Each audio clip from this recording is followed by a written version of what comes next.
There is something to learn about what Trump in power is gonna be like. I think the first 100 days have given us one very clear lesson, right? We know he's trying for the whole dictator thing, you know, no elections, no courts, no resistance, rule by terror, right? We know that. We know the people of this country aren't having it. But I think what we should also know, what we have just lived through in this first 90 plus days thus far, is him screwing up. It's him absolutely blowing it. I mean, it is one thing to understand the gravity of his intentions, but I think it is equally important to recognize that he's really bad at everything he tries to do. I don't know if he's bad at good stuff he tries to do, because he's not trying to do much that seems good. But the bad stuff he's trying to do, he's been real bad at that. I mean, it hasn't been funny exactly. It's too disgusting for that, but it has been the proverbial comedy of errors. Let me show you what I mean. You remember the first big surprise destroy the government thing that he did right after the inauguration? He sent out a White House memo ordering the freezing of all federal funding, all federal grants. And then less than 48 hours, oops, had to take that back. Headline, Trump White House rescinds memo freezing federal grants after widespread confusion and legal challenges. Quote, President Donald Trump's budget office on Wednesday rescinded a memo freezing spending on federal grants less than 2 days after it sparked widespread confusion and legal challenges across the country. The Monday evening memo from the White House Office of Management and Budget sparked uncertainty and left the White House scrambling to explain what would and wouldn't be subject to a pause in funding. So it was kind of the first big thing he did, and then they immediately had to take that back. Did we say freeze federal funding? We didn't. We're just gonna, that's rescinded. We'll try that again. Right out of the gate. And then right on the heels of that, you remember this one? When they accidentally put somebody in charge of the FBI who they didn't mean to? Quote, White House officials goofed on the White House website. You don't see the word goofed in the Wall Street Journal all that often. White House officials goofed on the White House website and listed the wrong man in charge of the FBI, people familiar with the matter said. Instead of correcting the error, White House officials let it stand. And the two men traded temporary titles at the FBI. So they, oops, accidentally put the wrong person as the acting head of the FBI. Mixed up the names. We didn't mean to put you in there. Oh well, who cares? We'll just let the other guy we didn't mean to put in charge of the FBI be in charge of the FBI. What could possibly go wrong? Immediately after that, oops, turns out they accidentally put the names of hundreds of CIA officers in an unclassified email and sent it to the White House, where things like that just kind of happen now. That same day, we learned that Trump has accidentally made it impossible for the Postal Service to accept mail from China. Oops. Trump made an announcement about shipping things from China. He had no idea, apparently, what the implications of that announcement would be. Then the post office announced, based on what you said, sir, this means America can no longer receive mail from China. And, well, I'm not exactly sure what he did mean, but that wasn't what he meant. So, oops, that had to be reversed, too. By then, the president's top campaign donor was working his bizarre magic in Washington, so we got the accidental firing of the National Nuclear Security Agency, which handles the safe transportation, storage, assembly, and dismantling of our nation's nuclear weapons. Oops. Oops, we didn't mean to do that. Oops. Trump administration fires and then tries to rehire nuclear weapons workers in DOGE reversal. Then this was the very next day. Headline, New York Times. DOGE claimed it saved $8 billion in one contract. It was actually $8 million. So that's cool. They were off by roughly 100,000%. But, you know, don't forget, these are the smart guys, smart kids. Next day, headline, Agriculture Department tries to rehire fired workers tied to bird flu response. Oops, we accidentally fired all the bird flu people in the middle of the bird flu. Oops, can we get them back? No, we can't. That same day, headline, Trump administration reverses plan to end free COVID test program. The taxpayers bought all these COVID tests, perfectly good COVID tests. They're still COVID. People are still testing for COVID to see if they have COVID. But because the Trump administration doesn't like COVID, they're going to what? Incinerate millions of tests? Of perfectly good tests? So Americans instead have to buy more of them by paying for themselves instead of getting the free ones the government already bought to hand out? Seriously? No, not seriously. Reverse that one too. This was also that same day. This is a big day in Oopsville. Headline, Trump administration reverses its previous decision and reinstates legal aid for migrant children. Yeah, it turns out babies don't make great lawyers. Doesn't work out great to have literally babies and toddlers appearing in court alone with a judge like asking them questions. I said, all rise, baby. Are you able to stand on your own? Oh, actually, sorry. Yeah, they reversed that too. They have since tried again to take away the lawyers for babies and little kids in court after this initial reversal. So this one actually remains a live issue. I don't know if that's better. 2 days later, oops, we accidentally cut the program that helps the 9/11 first responders. Did we mean to do that? I think we did mean to do that, but we certainly can't defend it now that people are asking us to defend it. So that one gets reversed too. Then Trump's top campaign donor, Elon Musk, tries on the federal government the same thing he did to destroy the company Twitter.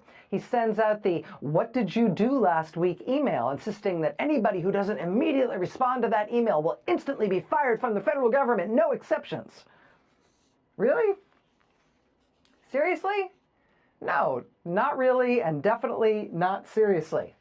Headline, federal agencies can ignore "What did you do last week?" email, Trump administration says. Then this is the following day. We get news from the VA, where Trump has cut things like, oh, I don't know, little liberal woke programs like cancer treatment and support for veterans with cancer and burial services for veterans. Trump cut burial services for veterans? Really? Yeah, for a hot minute until people freaked out, and so yeah, he reversed that too. I mean, are you kidding me? He was not kidding.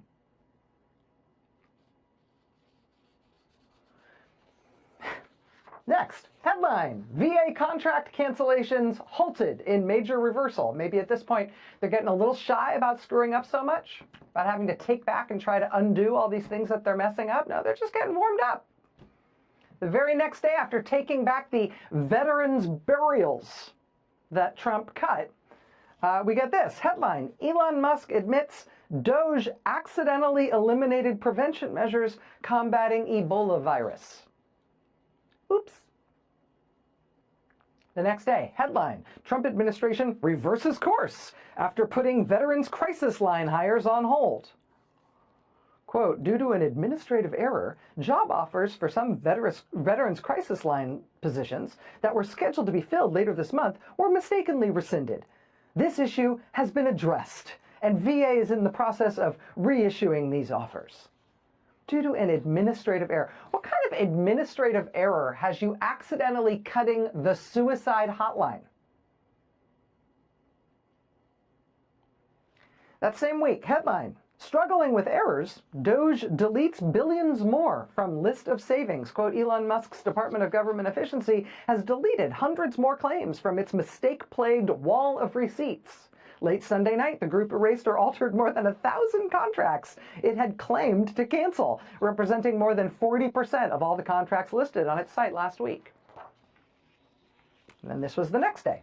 Headline, Trump abruptly walks back his directive to fire thousands of federal employees. Quote, in revised guidance issued to the heads of federal agencies, the Office of Personnel Management tries to rewrite history by claiming it never actually ordered agencies to fire those employees. Let's pretend we didn't do that one. And then this was the next day. Oh, this was a great one. Quote, at 2 p.m. Tuesday, the Trump administration posted a list of 443 properties for sale, an inventory that ranged from an El Paso toll booth to the FDA's research campus in Silver Spring, Maryland. In the next 5 hours, more than 100 properties were removed from the catalog, including the headquarters of the U.S. Department of Agriculture, the headquarters of the Department of Health and Human Services, the headquarters of the Department of Justice, the headquarters of the Department of Labor, and the headquarters of Veterans Affairs. By Wednesday morning, the entire list had been removed. So yes, Trump did announce that he was selling hundreds of federal buildings, including, I don't know, the headquarters of the Justice Department, but did he mean that? We're not even sure if we know. Oops. They just put them all up for sale and then took them all down and didn't answer any questions about what had happened there. Pretend that didn't happen. Then this was the very next day. Headline: in dizzying reversal, Trump pauses tariffs on some Mexican and Canadian products.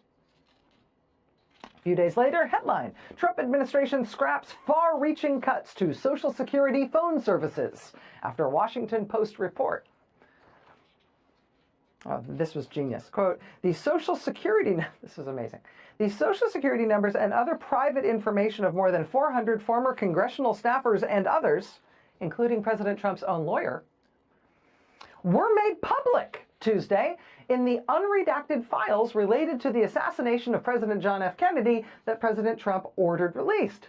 After the Post reported the disclosure on Wednesday, the White House rushed to mitigate the impact. The National Archives then started screening the documents for Social Security numbers after they had already been publicly released. National Archives started screening the documents for Social Security numbers after the fact so that the Social Security Administration could identify living individuals and issue them new Social Security numbers. Oops.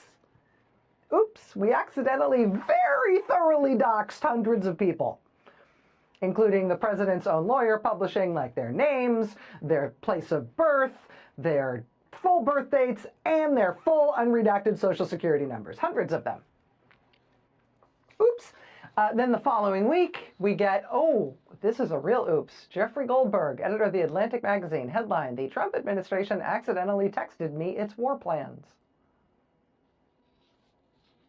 And this one, headline: Trump administration admits Maryland man sent to El Salvador prison by mistake. 2 days later, headline: Trump's tariffs hit remote islands. One is home to mainly penguins. The next day, headline: will make mistakes, says RFK Jr., as fired U.S. health staff asked to return. 3 days later, headline: economists reveal major math blunder in Donald Trump's tariff formula, which inflates the impact by 400% and could spark global trade chaos. The next day, headline: National Park Service restores Underground Railroad webpage. Oops. Oops. Had we messed that up? Will you guys please pretend that that was a mistake and not something we totally did on purpose, but then we couldn't defend it once we did it, and so we just quietly undid it while hoping you wouldn't notice? Can we leave it like that? Same day, headline: Doge cuts at a Florida manatee refuge have been reversed. Same day, headline: Trump administration says it cut funding to some life-saving UN food programs by mistake. Oops. The next day, headline: Trump announces sudden reversal on tariffs. This past Friday night, New York Times headline: Trump officials blame mistake for setting off confrontation with Harvard. Quote, the April 11th letter from the White House to Harvard should not have been sent and was, quote, unauthorized. And it hasn't even slowed down. I mean, just this week, headline: Trump administration reverses course, restores funding for critical weather data centers. Headline: Elon Musk's hand-picked IRS chief lasts just 72 hours. The story of this first 100 days of Donald Trump's presidency is sometimes a very scary movie because of what he really does seem to be trying to do and what he has already done to some people and some parts of our government and some elements of our country. Sometimes it is a very scary movie. It is sometimes also an action movie with people all over the country springing into action and standing up to stop him from doing those things as best they can. But the one thing it has consistently also been, from the moment he got back to Washington, is an unfunny farce, a slapstick mess of reversals and mistakes and oops, let's pretend we didn't do that and let's try to undo it and let's hope no one notices just how dumb it was when we really did do it and we can't even really defend it, so oops. I mean, the one word that most sums up Donald Trump's term in office thus far, heading to 100 days in, the one word that best sums it up is oops. Just because they're trying to do really, really bad things doesn't change the fact that they're also just really bad at everything they try to do. Which for this country is definitely a curse, but also in some ways a blessing.